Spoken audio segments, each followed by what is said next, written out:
Welcome to Macrocode. If you are new to this channel, consider subscribing. So on today's video, we are going to proceed with our ASP.NET Core Web API. So as we did on our previous video, so we discussed about one of the ways on how you can implement API versioning. So we actually implemented URL-based API versioning in our previous video, and as you can see, we have our students management web API. So we have the API version 1, then we had done version 2 and even version 3. So if we try to execute this code, you'll be able to see there are some students data. So our API is actually returning a string. So let me take you to how we have done it on our source code. So under controllers, you have the folder for version 1 where all the controllers for version 1 will be placed. And you can see on our controller, we have actually decorated this with API version. Then we are able to indicate the API version on our root. Then we are returning just strings on some of these methods. So we also have the version 2 doing the same thing. And you also have version 3 doing the same thing. So this is now the URL based API versioning. So assuming you also want to, so for the query based, so as I had indicated, there are three ways on how you can achieve URL, that is API versioning. One is the URL based, that is this is what you can be able to see here. So within the URL, you actually specify the version. So, and you can see our Swagger, you are able to see the number of versions that you have on the API. So you'll be able to actually use the latest version without interrupting the users. And one thing that you need to know is the only thing that changes is the version, but the endpoints are the same, and even you can see the endpoints are similar. The only thing changing is the version. So assuming you want to, so this is one way on how you achieve the URL based versioning.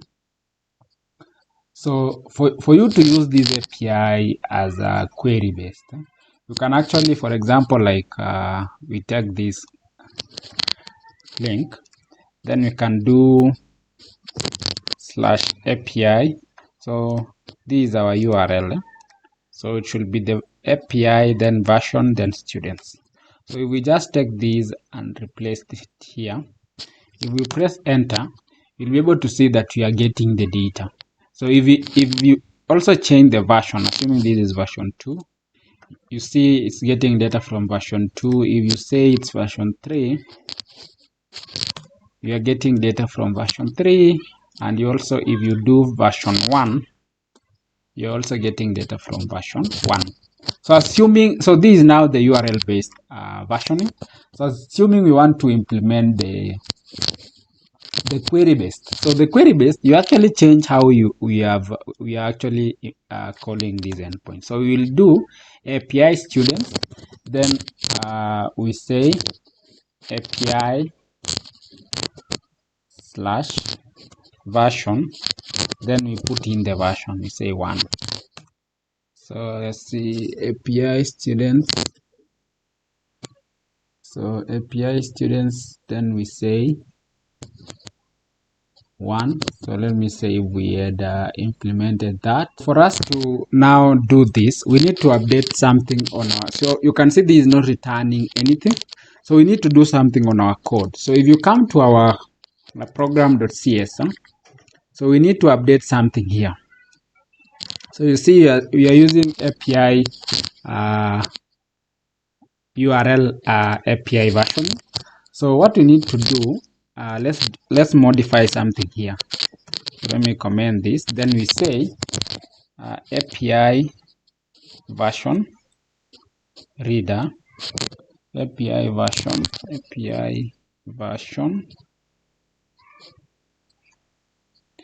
Then we say reader. Then we say dot combine. Then we do new. We say header API version. Then we do this. So we are now combining the header based and URL based and query based. So we'll say x dot API, then version, then we close this, then we say new, then we say query based API version reader, then we do this, then we say API version,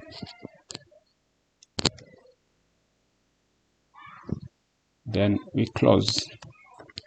So if we do that, so we should be able now to achieve two ways of doing API versioning.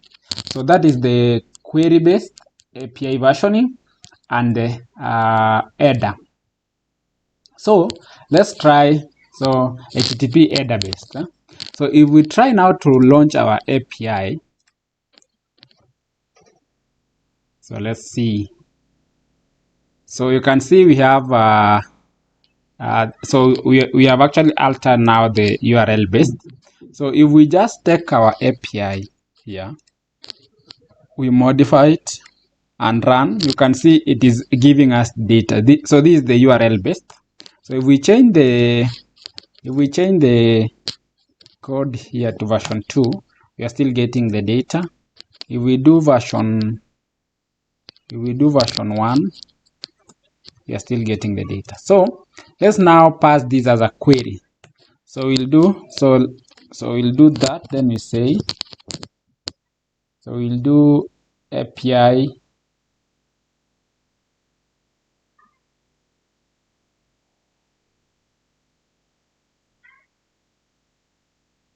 so we'll do students, then we say API version, then we do equal to 1. So this should be students, then we say API version 2 version 1. So you can do this here, version 1. So you can see it is still giving us data. So if we do, so the reason as to why we have this version 1 here is because we are actually annotating our API here with URL based. So assuming we have these, we just do, so we need to change this for version 1. So let's demonstrate this. So it should be API then controller. So if we just launch this, we should not be able to specify the API version within. So you can see this version 1, so API students. So if we do API students version 3 and say version 1, so you see it is not going. So this is the URL based. So we have actually disabled the URL based in our API. But what if we do here, we do this students, then we say API version equals to 1.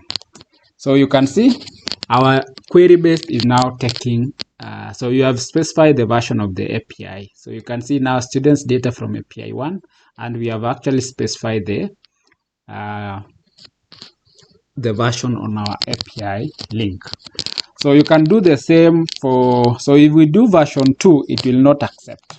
So you can see it is not accepting until we modify our API here to only take our API then controller. So you can also modify our version 2, our version 3 to only take API then controller. So if we launch our app, we should be able to see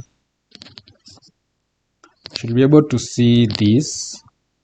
So you can see version 3 in URL is not going through. If we do 2, not going through. If we do 1, is not going through. But if we say API version 1, so this should be that way. So this is now going through. If we do version 2, you can see the data is coming from API version 2. So if we do version 3, it's also coming from version 3. So that is it about query based API versioning. So we are done URL based API versioning on our previous video. So if you want to see how we achieve that, see on our description down below, we will pin the video. So we have done that. So remember, we have combined on our program.cs class, we have combined the HTTP header and query based. So you will see header based API versioning. So to test this, we actually need Postman. So if you just come to our Swagger and try the API, you'll see we have the header versioning here. So we can actually test this from here. You can see API version using the header. So if we try it, we need to specify the header. And you can see we also have API versioning based on a query. So if we execute it, we'll be able to get the, you can see, so this is, let's see, 1.0. If we execute, you see it's getting API data version 1. So if we do version 2, we should actually specify on both. So we are able to get data from version 2. So this is how you specify, you do API versioning. So to do away with that, you can actually now return back our query. So if we undo that, so this will work. So if we undo that, so this is URL based. If we undo that, this is URL based. So the next thing is we now uncomment this. Then we have our code here.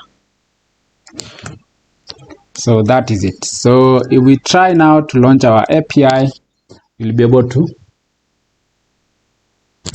do that. So you can see these are API versioning. So if we try it out, we are able to get the data. So in summary, we have actually covered the major 3 API versioning techniques to help build a cleaner and much scalable API in ASP.NET Core. So you can find the links for the source code down below the video. Like the video and comment. But before that, let's do something. So assuming we want to connect this to a database, I'm sure some of you guys may be wondering what if we want to link this to our database. So we can actually create our database. So I'm using SQL. So let's create our database.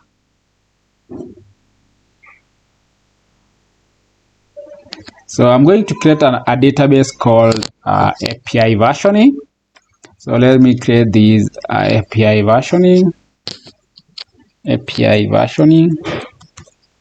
So if I do that, I'll do API versioning. So this is our database. So I'm going to connect our API and do something. So this is our students API. So let me create a class for students. So let's assume we want now to do. So let's see, this is models. So you can specify these as models. Then I'll create a model for students. So I'll say student model. Then I'll say public int. So I want to have a student name. So I'll say this is string. So this is first name. So I can just do first name. Then we do, let me just zoom this a bit. So we can do first name, then we can do, so I'll close this. Then you can do middle name, then you can do last name. So you can see this doesn't allow nullable. So if you want to allow nullable in this, you can do either required here, you can do required,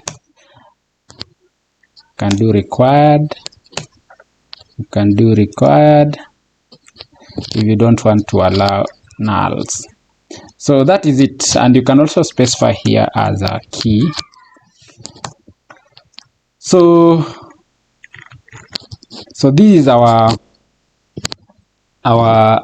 class, but we need to do something. So we need to specify our DB context. So that will actually act as a connection to our database. So I'll create another folder called database. So here I'm going to create a class called DB context.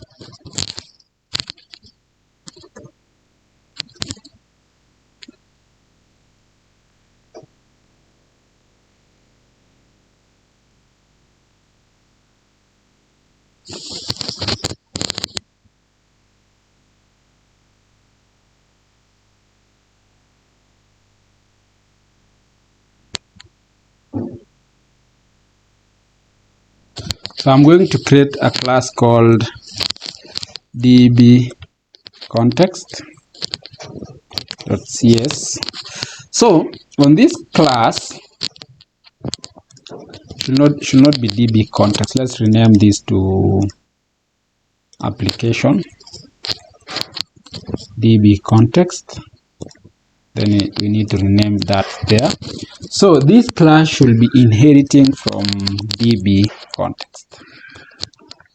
So, and before that, we need to install some nuggets. So let's proceed and install some nuggets on our application. So I'll just click on my app, then manage nuggets packages. So I'm going to install ASP.NETCORE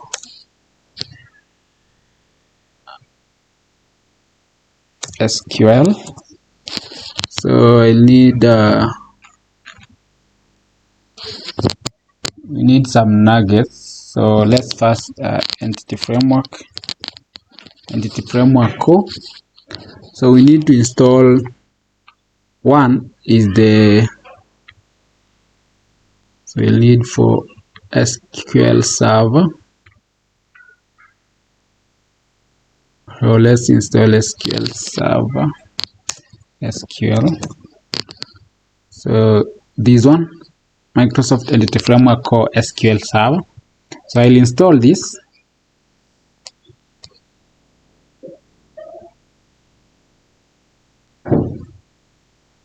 So after I've installed that, I'll also install, let me first do this.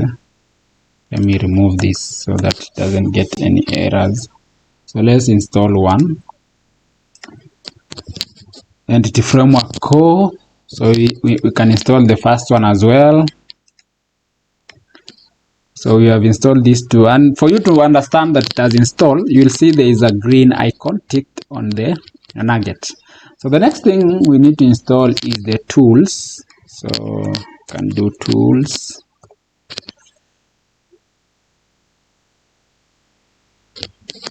This one. So you can install that. You can also install the design. This one.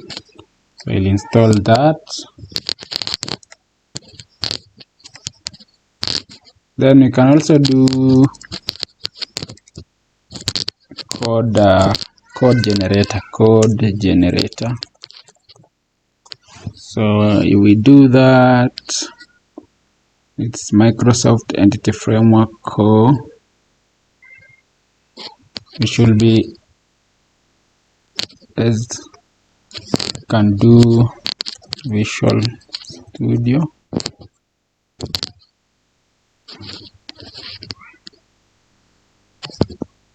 Design. I want design. This one, Microsoft Visual Studio Web Code Generator Design. So if we install that, then you are fine. So the next thing, so we have our model. So we have our model, that is the students model. So this is it. So the next thing that you are going to do is now to create our application DB context here. So here we are going to borrow this from DB context, and if we do that, we are using Entity Framework Core. So the next thing is now we need to create the constructor. So we'll say public application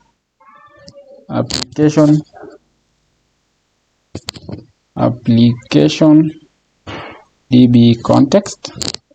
Then we can do db context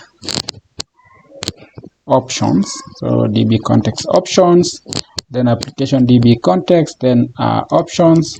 So we can do that. Then here we say options.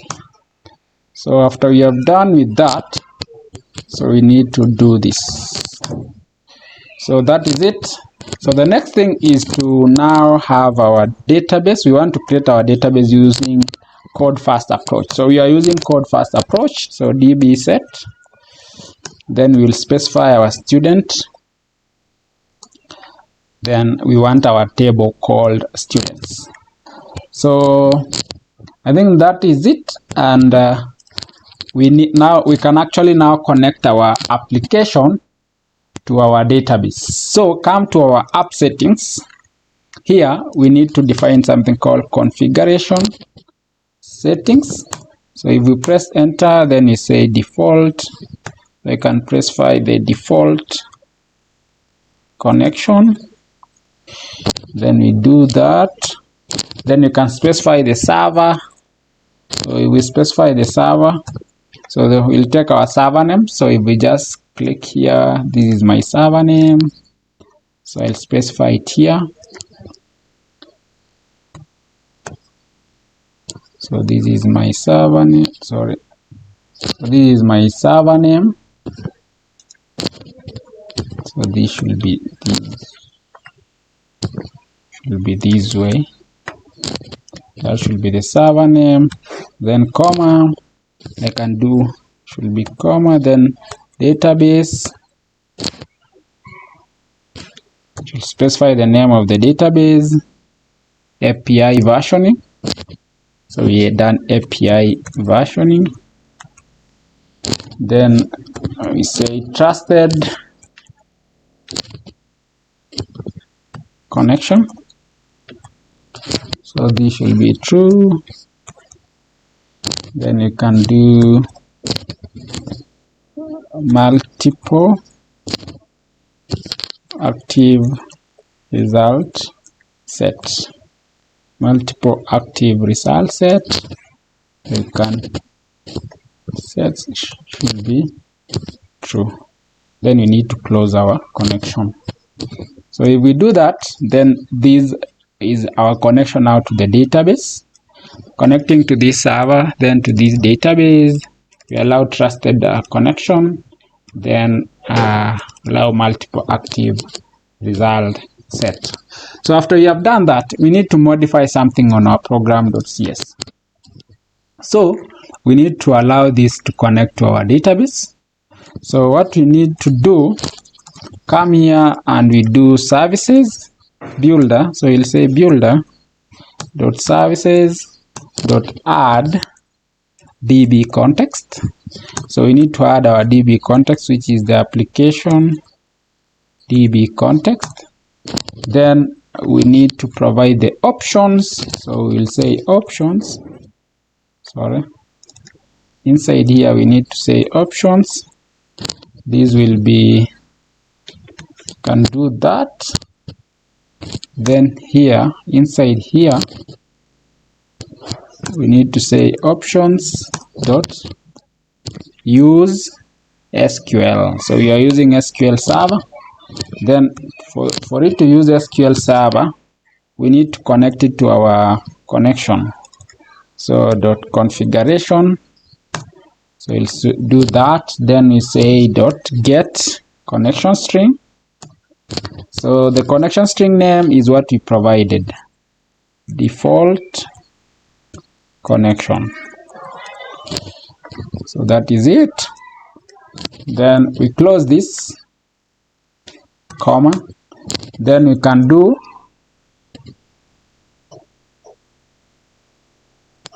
b. So we can do that. Then we say b.migration assembly. Can say type of application. So application db context. Then we say dot assembly. So we should actually close this. We say dot assembly. Then we give it the full name. So then we can now close. So that is it, and we can do this. Let me just yes, minimize that. So after you have done that, then you can do something. So you'll say builder dot services dot add scoped. So you say add scoped application DB context. So for this,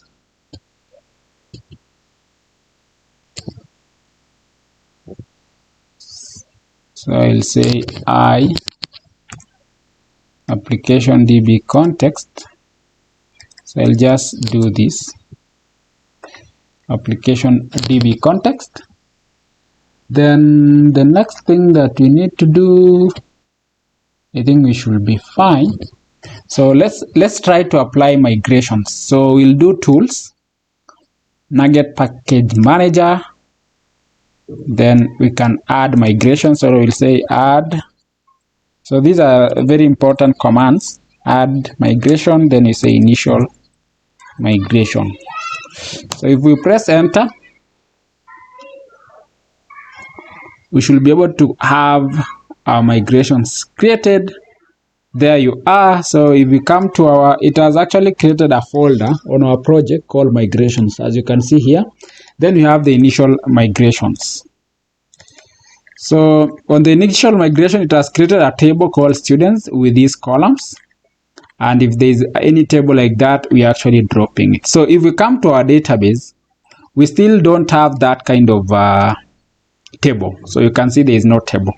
For us to effect that changes to our database, we need to apply another migration command called update database. So if we press enter, it should be able to create those. So we have something wrong. A connection was successful with the server, but there's an issue with the SSL provider. So to solve that error, come to app settings. Then we'll do something called trust server certificate. So then we say true. So if we do true, so trust server certificate. So if we do that, we can clear this, then update database. You can see everything went well now. So it is connected to our server and it has actually created our students. So you can see this is actually the command to create the table. So if we come to our database, we should be able to see the table name students and the table for migration. So if we select, we are able to see the migrations and we can be able to see the table with the columns, first name, middle name, last name. So that is it. So we have connected our API to our database. So I want us now to do the real thing. So let's do away with so I'll copy this. So let's do away with our first API. So the controller that we had on our version 1. So I want us to add another controller here with now scaffolding. So we use entity framework. So if we do that, we select our class and we select our application DB context, then we have the students. So if we create it, it should be able to create all the. So it is generating our code. So let's wait. So if you haven't subscribed to our channel, please subscribe. So it is done. So you can see we have now all our code generated linked to our database. So let's decorate this with the version. So we do that. So that is it. So we can do the same for version 2. Do away with this. Then so we have it here. So you can actually scaffold API entity framework, then students, then the application DB context, then we create it.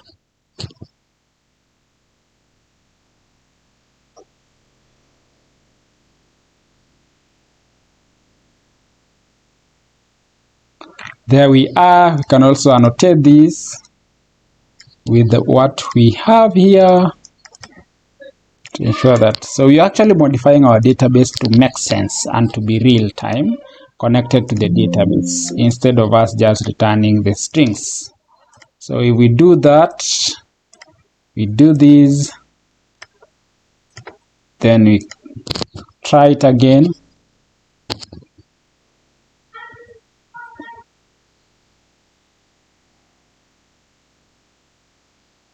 So our code is generating. You can also then annotate this as well. So here, so this is version 3, this is version 2,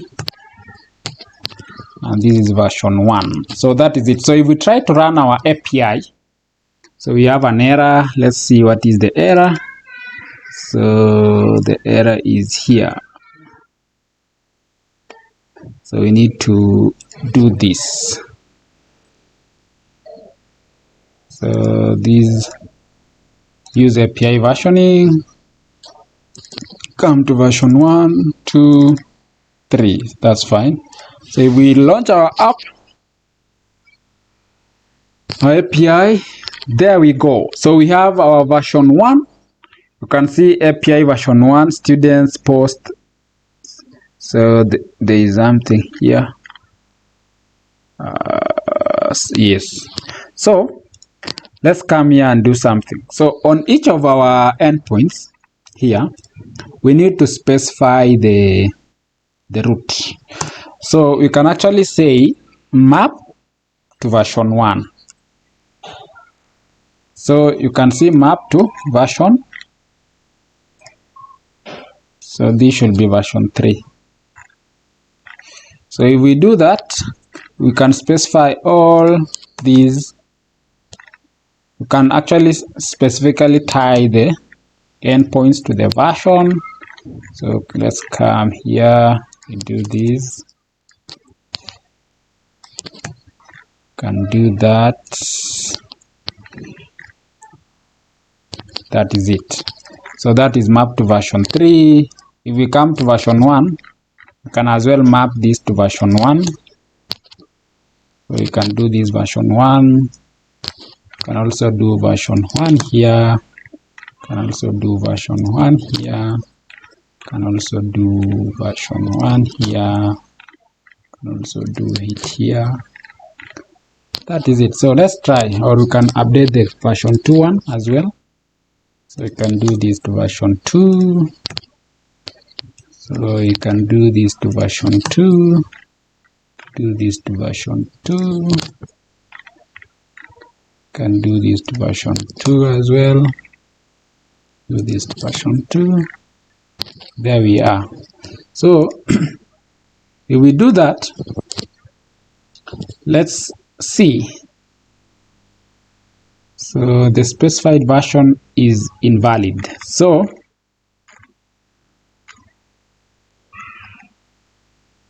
we need to specify.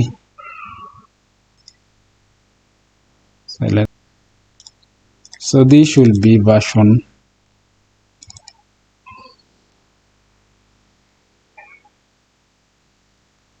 The specified version is invalid.